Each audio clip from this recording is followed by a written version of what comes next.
Hello, everyone. I am back again with my beautiful wife, Erica.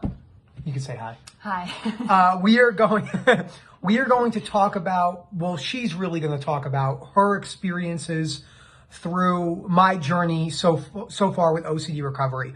So before we go into Erica explaining, I want to talk about real quick, because this is going to pertain to my lows and what it was like with Erica staying with me in my really bad 6 to 9 month, maybe even longer period.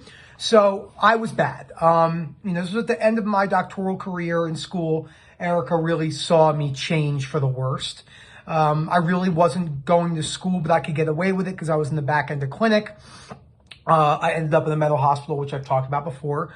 Erica was the one that suggested I went. It was probably the best thing for me at the time, and so on and so forth. So the first couple of things we're going to talk about was, what was it like being with me at my absolute worst? There were a couple of really low points. The first being when we were still in school. We still lived in Florida at this point, and I remember we were at a conference in Orlando, and Nick couldn't even get through the first couple of hours of it. We went out to lunch, and well, not out to lunch, we were at the hotel and we had lunch there, but he just disappeared at one point, and I had to go find him, and he was standing outside crying, saying that he didn't want to live anymore. We ended up having to leave the conference early. I drove back because I had in my mind, I'm like, I can't do this anymore. He needs to go to the hospital. I can't do this on my own. I cannot be the only person handling this with him right now. So as I was driving, hate to admit, but I was texting and driving. He had fallen asleep. I was texting his sister, and telling her what was going on and the fact that I needed to bring him to the hospital. I eventually got closer to the hospital, and he realized what I was trying to do, and he got really mad. I don't know that you were actually going to, but you opened the door to the car while it was moving, saying that you were going to get out and jump into traffic. And then I gave in at that point. I said, okay, let's go home. I told Carly, his sister, everything that had happened. And she said, that you can call the police and have them do a wellness checkup and bring him to the hospital. And I said, yeah, I know, but I can't really bring myself to do that. So she called, and then the cops ended up showing up to bring him in. And that was probably the best thing to happen to me, because remember when the cops got there, I was super, super angry. So one thing I haven't really talked a lot about yet, I had some severe anger issues, which I still struggle with, but nothing like it was. He did have anger issues prior to it, but I definitely think that it was accented when OCD started. Yeah, for sure. We were about 4 months into our marriage when OCD actually took over your life. Exactly. So this was almost a year ago now that this happened. November, a year since, I've said that in one of my last videos, a year since I went to the mental hospital. Mm-hmm. So that, she saw me go there, and of course, from my perspective, remember, I was blaming her at the time. He was calling me, screaming at me from the hospital, saying, I can't believe you did this to me, blah, blah, blah. I'm going to divorce you for doing this. All this is doing is making me worse. All the irrational things you could imagine. So, obviously, it was a very tough time for Erica. Tell them, because sometimes it's hard for them to believe, an average day, how many hours a day was I playing video games? At least 12. Minimum. Yeah. 12 was a minimum. But so that was first low point. I would say the second lowest point was we had just moved to Colorado. We had just started some jobs, and Nick got a kidney stone. And he was out of work, out of everything for a month because he needed 2 surgeries to get that removed. And for that month that he was home and not in a regular routine, and all he was doing was playing video games, I was going to work, so I couldn't really do anything because somebody had to be making money. You had to hide the pills. They gave him pain pills. I had to take them to work with me so that he would not be taking them while I was gone. It was a very, very low point. Came close a couple times to calling the police again.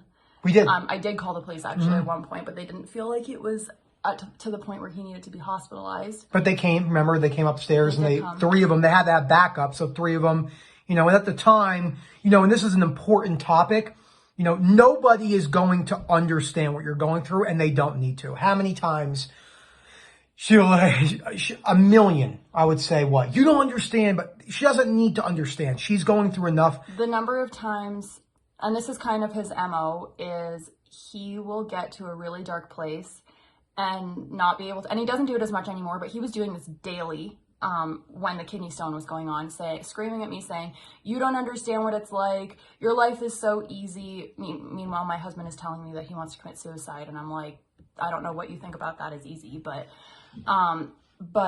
yeah, he was yelling at me every day that I didn't understand. And then the words, I'm killing myself tonight and I want a divorce. Those exact words came out of his mouth in that exact order multiple times. And that was the point where it started happening so many times where it got to the point where I was just kind of like, okay, I know that you're going to pull yourself out of this because you've done it 100 times now. And you've said these words 100 times. So I knew that he wasn't coming from a place of like, this is actually serious. It was just more compulsive. It was more of a compulsion. Yeah, it was a compulsion to bring down my anxiety. Yeah. So that was really bad. So because there's so many different things. When we talk about avoidance, man, I did a video on that a couple videos ago. So video games, 12 to 16 hours a day. Sometimes I'd play for 36 hours straight. Like it was when the kidney stone was going on, I would go to sleep because I had to work the next day. I would go to sleep and wake up and he would still be playing. 6 in the morning. And then he would say, oh no, I went to sleep and I got up really early. And I'm like, I know that you're lying to me. Was smoking 2 to 3 packs of Juul container a day. Was gained a lot of weight. I'm very in shape in the fitness. I gained 30 pounds. Like had 30% body fat, which is the highest I've ever been close in my life. It was the first time. So Nick counts his calories and his macros religiously, and he's been doing that for a long, long time. 10 years. It's part of his routine at this point. Mm-hmm. But he completely stopped. And that was the first time that I had ever seen him just completely stop and not care about macros at all. Or general health, in general. So yeah. It really is. We understand, and from both perspectives, Erica, this is from a sufferer to a sufferer right now. We have to step back and think about, it's not just about us, because Erica was very alone. She was drinking more wine. We're both not big drinkers. I might have a beer once a month, and Erica. I wouldn't say I was drinking to the point where I was an alcoholic. No, but you were still. I was numbing myself. I would come home every night from work and have at least one glass of wine, and that was just my routine because I would come home and he would be playing video games again, and there was nobody to hang out with except for the dog and watch TV, and so I would have a glass of wine because I felt very, very alone. And I didn't really know anybody who had gone through not only supporting someone through such a severe OCD, but also supporting someone through suicidal ideations and those kinds of things. I don't know if it's just because people don't talk about it or if it's just, I seriously don't know anybody who's been through that. I do at this point, but at that point I didn't. So I felt very alone. It got to the point where I felt so ignored that I was, seriously considering divorce. I remember calling my mom saying, Mom, I'm so alone. I'm trying to help him through this, but he's not doing anything to help himself. He's playing video games constantly, just running from all of the OCD that he has. And she said, she was being supportive and stuff, saying, whatever you decide, but I hope that Nick gets better. Yeah. But yeah, it was a very alone time. I'm sorry. I didn't think that I was going to cry for this. But I think one thing, I love you. The one thing that is, that I think is also good to talk about when I was saying how people don't understand, I love my family. They did not understand what I was going through. They were like, it's in your head. You're acting dramatic. But then to us, I said, I'm going to kill myself. It was that bad. And it was frustrating for me as well, hearing that they were saying these things to him because I was the one here watching it happen. And it almost felt like my situation was also being downplayed. So that was kind of frustrating to me. So I think is it okay if I give advice on this? Yeah, yeah. I think it's okay to take a step back from the people who don't understand, even if you're trying to explain it to them. You don't necessarily, I know that for him, he made the decision not to talk to them for a few months, which for the situation that he was in was the best decision for him. And it was very hard not to talk to his family. How long did I go? 3 months. 3 months? Yeah, 3 months. But whether it's a friend, a family member, someone in your community that you normally talk to, and if they don't understand, it's okay for you to take a step back from that and find people who either A, do understand, or B, if they don't understand, they're still going to be supportive. So I think that that's really important. That's really good advice. And then we wanted to transition this into now, like more now. So, we're getting into a little bit more of a recovery based area. I'll say I started to see myself change. You could agree or not agree with me. Okay, so I stopped playing video games on May 1st. That was like, I am taking my recovery serious. Everything before that doesn't even matter because I was just pretending. I had so many avoidance behaviors. So May 1st was probably, I would say I've said this in my other videos, 4 months. The first 4 months there was like no change. And I was consistently working like 10 out of 10 anxiety, really bad, all the time. And then I would say I started to change because we're coming up on 6 months. November 1st will be 6 months. I started to see change, probably a solid change 6 weeks ago. In that time frame, I think my perspective started to change. So what did you start to notice for myself? Way before he thinks that I saw. Yes, he committed to his recovery May 1st, stopped playing video games, and was like, I need to actually fix this. I don't know if it was because you were realizing that I was actually serious about leaving or what was going on. Well, I just also realized that like my light, I realized this, and it still hasn't hit me yet. I love video games. I'm going to play video games again. Video games have been around in my life for 15 years, but they turned into a compulsion. So I had to remove them from the equation for now. That's not easy for someone like me to just say, okay, maybe you can't play for 3 years, but you can play, but in a balanced manner. But I said to myself, in order for me to even begin to get better, I have to A, stop vaping, and B, stop playing video games. Because they were very compulsive. I had no awareness of what was going on when I did those. So he stopped playing video games. He started hiking a lot more. We're out in Colorado, so that was very easy for him to start doing. And I think that exercise. Yeah, exercise is really important. I think nature is really important as well. I think that was really nature's really neat. But I think the biggest perspective shift happened when he first started reading Albert Ellis's book, How to Stubbornly Refuse to Make I didn't even Yourself think Miserable. about that. Yeah.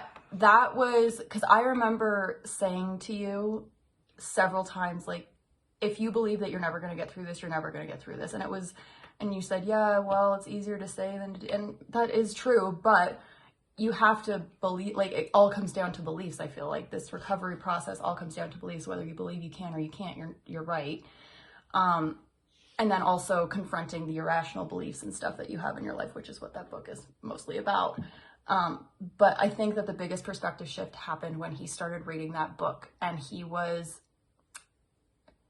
a lot more logical when he was approaching it. It didn't cure him, but when he started applying the things that book talks about, he was a lot more logical when it came towards his recovery. And real quick, not to cut you off, she doesn't mean that in the sense of, I know you don't. There is no cure for OCD, but recovery. So as we know, Did I say cure? You said cure, yeah. Oh, It's okay. Cure and recovery, different. There's no curing the genetic component, but recovery is the absence of anxiety, absence of obsessions. It would be like me and Erica, she doesn't have OCD, but I do, but I might notice it every once in a while, but you have the tools to say to yourself, that makes no sense. What I mean is that he didn't just read this book and he was suddenly better. No, That's not what happened. And that's the biggest thing. I'm happy you said that because that's the biggest thing. You can't just passively read a book and think that it's going to change your life unless you actually apply what that book is telling you to do. And it takes time. Like it's been, we're at 6 months now, and I still have some low days, but they're much farther in between. And he's a lot better at handling them. Yeah, that's huge. He hasn't had that moment where he goes, I'm killing myself today and I want a divorce. He hasn't said those words in a very long time now. So that's really, really good. But yeah, that just make sure from a supporter's perspective, if you're trying to help somebody get through this, first off, realize that you're not going to get them through this. This is their job. You are helping them find an internal solution to an internal problem. If you try to fix it for them, you are an external solution, and that will never work. That's what video games were. It didn't solve anything. It's just a Band-Aid. So they need to actually do the work. But I would encourage you to make sure that they're actually doing the readings that Rob has suggested, and trying to hold them accountable to whether or not they're actually applying it. Because again, reading is one thing, but applying is a completely different thing. Yeah. And that appreciate it. And this video was really important to us because there's not a lot of videos out there where a sufferer of a mental illness and their significant other is doing the video together, so you get the perspectives. So we'll leave the video with that. We do want to end it. Well, I want to end it with something that's, a very positive takeaway. So no matter how low you think you are, you can get better. Because I'm telling you, if you sat me down 11 months ago in that mental hospital and told me I was going to be where I am today, I would have 100% never believed that in a million years. I don't know if Erica for a little bit thought I was ever going to get better because I was so bad for so long. I knew Nick and his perseverance and his grit and everything prior to this. So I knew deep down if he applied himself, he could do this. So that was, I think, why I was able to hold on for as long as I did. I did start to give up hope a little bit towards the point where you actually decided to go through recovery, commit to recovery. But I never fully believed that he wasn't able to do it. There we go. And that's that. Thank you for listening. We hope this video helps someone, whether it's someone who has OCD or a significant other. I recommend showing this to family members. It doesn't just have to be, significant other, boyfriend, girlfriend, so on and so forth, but also just a friend or anyone that maybe you want them to understand a little bit more. Again, I have somatic OCD. I don't know anything about POCD, harm OCD. This is just my experience. Thank you so much for listening and have a good day. See ya.